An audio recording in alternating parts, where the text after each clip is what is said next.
Welcome to Sincerely Bhakti, episode 16, The Destination of the Royal Road. Reading from Bhagavad-gītā as it is, commentary by Bhaktivedanta Swami Prabhupada, chapter 3, verse 34.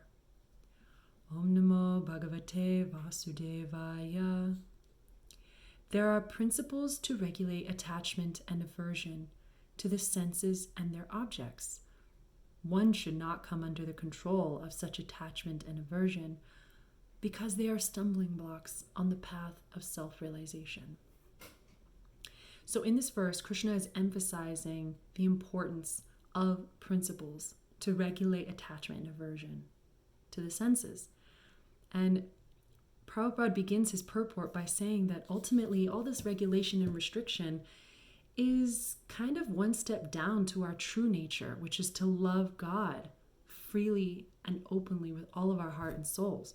And if we're in that state of love, then there's no need to even be attracted or enticed by material desires. They just pale in comparison. But for people who are not, pure devotees of the God, we need some baby steps and some stepping stones.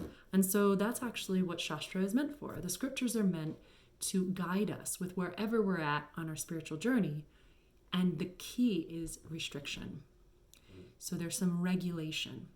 And Prabhupada writes here that unrestricted sense enjoyment is the cause of material engagement. I love that word, engagement. It gives such a vivid image of being trapped in prison bars of material desires, these thick iron bars of desires. And it's like impossible to get out. So I think it's very interesting that it's paired with this initial phrase, unrestricted sense enjoyment. You would usually think that that's the epitome of freedom, that if I have a desire, I can go out and fulfill it at any time, any day, whatever I feel, just fulfill my sense and my desire to enjoy. But that is actually the cause to be encaged in that prison. So restricting our desires is actually what elevates us from animal life to human life.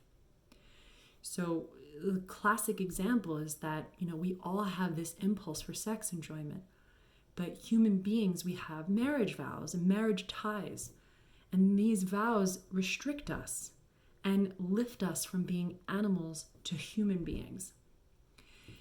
The thing is, at the core, we're not just human beings. We're spirit souls. We're actually servants of God.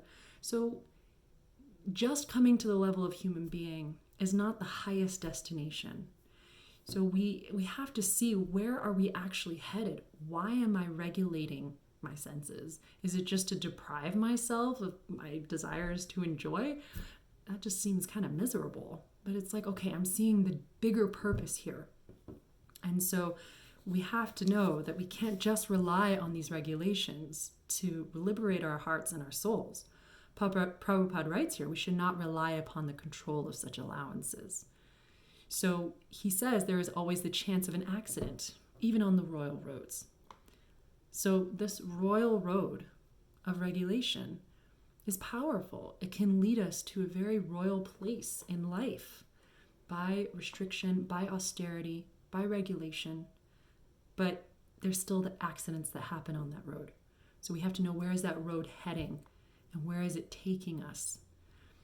And Prabhupada writes here that attachment to Krishna consciousness, or acting always in the loving service of Krishna, detaches one from all kinds of sensory activities. So that comes back to how he even opened the whole purport, which is that when there's a natural love and service, there's a fulfillment in the heart that can't be touched by just material fulfillment. And so when we actually have loving service, that's our goal.